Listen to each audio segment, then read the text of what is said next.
We are asked to find the missing lengths of this diagram, okay? We are going to make application of Pythagorean theorem because this is a right angle triangle. Pythagorean theorem states that the hypotenuse squared is equal to the adjacent squared plus the opposite squared. This is the hypotenuse, the longest side. So we say x squared is equal to the opposite, the adjacent. So adjacent is x squared plus what? X minus 2 all squared. Let's expand this bracket.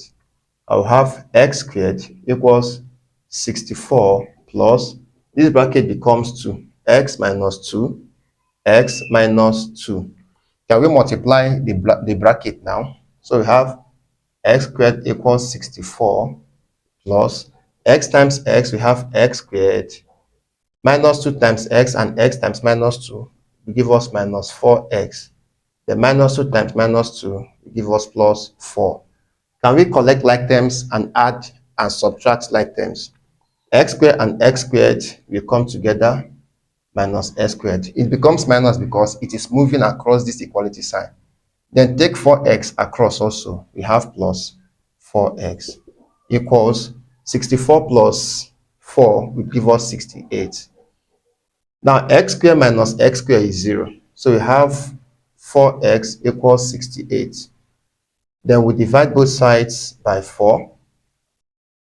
So our x is 17 when you divide here. So we've got the longest side, which is the hypotenuse, as 17. Let's get this side. We'll simply say x minus 2. Our x is 17. So I'll say 17 minus 2 to have 15. So this length is what? 15. I believe you understood this. Please do well to like this video and then share to your friends. Follow for more interesting math tutorial. Catch you up in my next upload. Bye.